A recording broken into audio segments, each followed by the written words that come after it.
മക്കളെ, കീമില് ആയുർവേദം, Siddha, homeo, Unani, BSc agriculture, forestry, അതുപോലെ corporation banking, climate change and environmental science, BTech biotechnology, veterinary തുടങ്ങിയ കോഴ്സുകൾക്ക്, അതുപോലെ ഫിഷറീസ് കോഴ്സുകൾ, ഇതുപോലുള്ള കോഴ്സുകളുടെ റൗണ്ട് 1 ഓപ്ഷൻ രജിസ്ട്രേഷൻ സ്റ്റാർട്ട് ചെയ്തിട്ടുണ്ട്.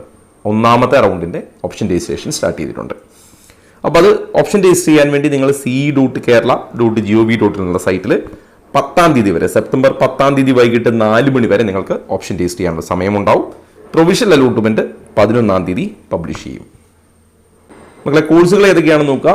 1 ആയുർവേദം, Siddha, homeo, Unani, agriculture, forestry, corporation banking, climate change and എൻവയോൺമെന്റൽ science, BTech biotechnology, veterinary science, fisheries, ഇങ്ങനെ 11ഓളം കോഴ്സുകൾക്കാണ് ഓപ്ഷൻ രജിസ്ട്രേഷൻ സ്റ്റാർട്ട് ചെയ്തിരിക്കുന്നത്.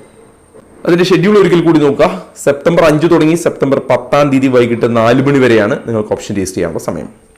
11-ാം തീയതി പ്രൊവിഷണൽ അലോട്ട്മെന്റ് വരും. 12-ാം തീയതി ഫൈനൽ അലോട്ട്മെന്റ് പബ്ലിഷ് ചെയ്യും. 13 തുടങ്ങി 17 വരെയുള്ള സമയങ്ങൾക്ക് നിങ്ങൾക്ക് കോളേജിൽ ജോയിൻ ചെയ്യാം. ഇതാണ് അതിന്റെ ഷെഡ്യൂൾ. ഇനി അലോട്ട്മെന്റിന്റെ പ്രത്യേകത നോക്കുക. അലോട്ട്മെന്റിൽ ബേസിക് എല്ലാ റിസർവേഷനും അവിടെയും ബാധകമാണ്. 50% സീറ്റ് സ്റ്റേറ്റ് മെറിറ്റിൽ കൊടുത്തിട്ടുണ്ട്. 10% സീറ്റ് EWSനുണ്ട്. അതേപോലെ 30% SCBC, അതായത് 9% Ezhava category, 8% Muslim category, 3% backward Hindu, 3% Latin, 2% Dheevara category, 2% Vishwakarma, then Kushavan category 1%, backward Christian 1%, Kudumbi category 1%, SC 8%, ST 2%. ഇത്രയും സീറ്റ് റിസർവ്ഡ് ആണ്. ഇനി അതിന്റെ ഫീ ഷെഡ്യൂൾ നോക്കുക.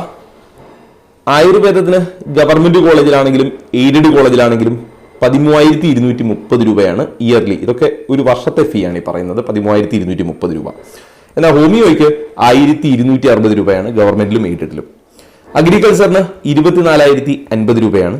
അതേപോലെ ഫോറസ്ട്രി ആണെങ്കിലും 24,050 രൂപ, വെറ്റിനറി ആണെങ്കിൽ 24,013 രൂപയാണ്, കോർപ്പറേഷൻ ബാങ്കിങ്ങിന് 24,050, ക്ലൈമറ്റ് ചേഞ്ച് ആൻഡ് എൻവയോൺമെന്റൽ സയൻസിന് 24,050, BTech ബയോടെക്നോളജിക്ക് 33,080, അതുപോലെ ഫിഷറീസിന് 19,700 രൂപ.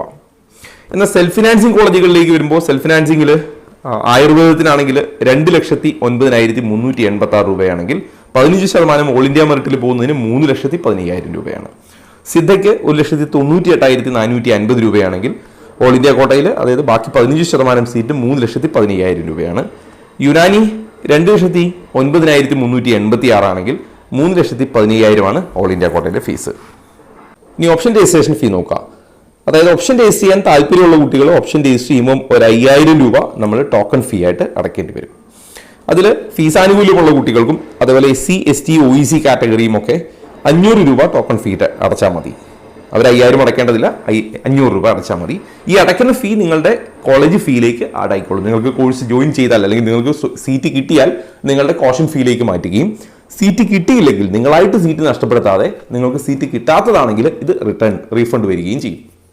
അതുപോലെ already those candidate who have already paid option registration fee for MBBS, BDS, MBBSനും BDSനും ഓൾറെഡി ഫീ പേ ചെയ്തവർ could not or courses need not pay again. Already നിങ്ങൾ ഫീ പേ ചെയ്താണ് MBBS, BDSന് വേണ്ടിയെങ്കിൽ നിങ്ങൾ അഡീഷണൽ ഫീ പേ ചെയ്യേണ്ടതില്ല. അപ്പോൾ അവിടെ നിങ്ങൾക്ക് അവിടെ ഇല്ലെന്ന് തന്നെയാണെങ്കിൽ ഫീ കാണിക്കുക. നിങ്ങൾക്ക് ഓപ്ഷൻ രജിസ്റ്റർ ചെയ്താൽ മാത്രം മതിയാവും. ഇനി കോളേജുകളുടെ ലിസ്റ്റ് നോക്കുക. ഹോമിയോപ്പതി കോളേജുകൾ 2 കോളേജാണ് ഗവൺമെന്റ് കീഴിൽ വരുന്നത്, കോഴിക്കോടും തിരുവനന്തപുരവും. എന്നാൽ എയ്ഡഡ് കോളേജുകൾ 3 ഉണ്ട്, എറണാകുളത്തും അതേപോലെ കോട്ടയത്തും തിരുവനന്തപുരത്തും. അങ്ങനെ 5 കോളേജുകളാണ് ഹോമിയോയ്ക്കുള്ളത്. നേരെ തിരിച്ച് ആയുർവേദത്തിൻ്റെതാണെങ്കിലും 3 കോളേജുകളാണ് ഗവൺമെന്റ് കീഴിൽ, കണ്ണൂർ, എറണാകുളം, തിരുവനന്തപുരം. എയ്ഡഡ് വരുന്നത് കോട്ടയ്ക്കലും തൃശ്ശൂരും. അങ്ങനെ 5 കോളേജുകൾ ഗവൺമെന്റ് ആൻഡ് എയ്ഡഡ് ആയിട്ട് വരും. സെൽഫ് ഫിനാൻസിങ് കോളേജുകൾ ഈ ലിസ്റ്റിൽ കൊടുത്തിരിക്കുന്നത് പോലെ 12ഓളം കോളേജുകളാണ് സെൽഫ് ഫിനാൻസിങ്ങിന് കീഴിൽ വരുന്നത്. ഇനി സിദ്ധ കോഴ്സിന് 1 കോളേജ് മാത്രമാണ് തിരുവനന്തപുരം. അതുപോലെ യുനാനി 1 കോളേജ് മാത്രമാണ് കോഴിക്കോട്. നേരെ തിരിച്ച് അഗ്രികൾച്ചറിനാണെങ്കിൽ നിങ്ങൾക്ക് 4 കോളേജുകളുണ്ട്. BSc അഗ്രികൾച്ചറിന് 4 കോളേജുകളുണ്ട്. ഒന്ന് തിരുവനന്തപുരത്തുണ്ട്, തൃശ്ശൂർ, കാസർഗോഡ്, വയനാട്, ഇങ്ങനെ 4 കോളേജുകളാണ്. എന്നാൽ BSc ഫോറസ്ട്രി ഉള്ളത് 1 കോളേജിൽ മാത്രമാണ്, തൃശ്ശൂർ മാത്രം. കോർപ്പറേഷൻ ബാങ്കിങ് വരുന്നത് 1 കോളേജിൽ മാത്രമാണ്, തൃശ്ശൂർ. അതുപോലെ ക്ലൈമറ്റ് ചേഞ്ച് ആൻഡ് എൻവയോൺമെന്റൽ സയൻസ് 1 കോളേജിലാണ്, തൃശ്ശൂർ.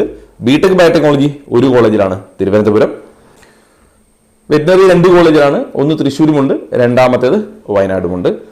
ഇനി അതേപോലെ തന്നെ ഫിഷറീസിൻ്റെത് നിങ്ങൾക്ക് 2 കോളേജുണ്ട്, ഒന്ന് എറണാകുളത്തുമുണ്ട്, രണ്ടാമത്തേത് പയ്യന്നൂരുമുണ്ട്. ഇനി അതിൽ പ്രത്യേകം ശ്രദ്ധിക്കുക, candidate who get admission to the government or self financing college should pay the entire fee to the allotted college. അത് നിങ്ങൾക്ക് ഒരു സീറ്റ് കിട്ടിയാൽ അത് സെൽഫ് ഫിനാൻസിംഗ് കോളേജ് ആണെങ്കിൽ മുഴുവൻ ഫീ നിങ്ങൾ അടയ്ക്കേണ്ടി വരും. ഇനി അതേസമയം candidate allotted under SC, ST, OEC or fisherman category, okay, അങ്ങനെ ഫീസ് ആനുകൂല്യമുള്ള കുട്ടികളാണെങ്കിൽ ആർ എക്സംപ്റ്റഡ്, അതായത് ഫുൾ ഫീ അടയ്ക്കുന്നതിൽ നിന്ന് എക്സംപ്റ്റഡ് ആണ്, ഫുൾ ഫീ അടയ്ക്കേണ്ടതില്ല. ഇനി ഇതേ കുട്ടികൾ മാനേജ്മെന്റ് സീറ്റിലാണ് കയറുന്നതെങ്കിൽ, മാനേജ്മെന്റ് കോട്ടയിലാണ് കയറുന്നതെങ്കിൽ അവർ ഫുൾ ഫീ അടയ്ക്കണം, അവർക്കൊരു ഫീസ് ആനുകൂല്യവും ഉണ്ടാവില്ല. ഇനി അതേപോലെ നിങ്ങൾക്കൊരു സീറ്റ് കിട്ടിയാൽ നിങ്ങൾ ആ സീറ്റ് എടുത്തില്ലെങ്കിൽ, ഇതിപ്പോൾ ഫസ്റ്റ് റൗണ്ടാണ്, നിങ്ങൾ ആ സീറ്റ് എടുത്തില്ലെങ്കിൽ നിങ്ങൾ ആ ഫസ്റ്റ് റൗണ്ടിലെ സീറ്റ് നഷ്ടപ്പെടുകയും ചെയ്യും, തുടർന്നുള്ള റൗണ്ടുകളിൽ നിങ്ങളെ പുറത്താക്കുകയും ചെയ്യും.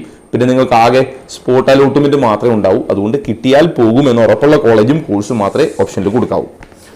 ഇനി രണ്ടാമത്തേത്, ഏതെങ്കിലുമൊക്കെ കാരണവശാൽ റിസൾട്ട് തടഞ്ഞു വെച്ചിരിക്കുന്ന കുട്ടികളാണെങ്കിൽ നിങ്ങൾക്ക് എന്ത് ചെയ്യാം, നിങ്ങൾക്ക് ആ ഡിഫക്റ്റ് ക്ലിയർ ചെയ്യാം. ആ ക്ലിയർ ചെയ്യേണ്ടത് 10-ാം തീയതി ഉച്ചയ്ക്ക് 12 മണിക്ക് മുമ്പ് നിങ്ങളത് ക്ലിയർ ചെയ്താൽ മാത്രമാണ് നിങ്ങൾ ആ ലിസ്റ്റിൽ വരിക. ഇനി ഇതായിട്ട് ബന്ധപ്പെട്ട് മറ്റെന്തെങ്കിലും അപ്ഡേറ്റ് വരികയാണെങ്കിൽ ഞാൻ കമ്മ്യൂണിറ്റിയിൽ പോസ്റ്റ് ചെയ്യാം. കമ്മ്യൂണിറ്റിയുടെ ലിങ്ക് കമന്റ് ബോക്സിൽ പിൻ ചെയ്തിട്ടുണ്ട്. എൻട്രൻസ് സംബന്ധമായ വാർത്തകളും അപ്ഡേഷനുകളും ഏറ്റവും വേഗം ആധികാരികമായി അറിയാൻ സബ്സ്ക്രൈബ് ചെയ്യുക, ബെൽ ഐക്കൺ അമർത്തുക. ഈ വീഡിയോ മറ്റു സുഹൃത്തുക്കളിലേക്കും ഷെയർ ചെയ്ത് നൽകുക.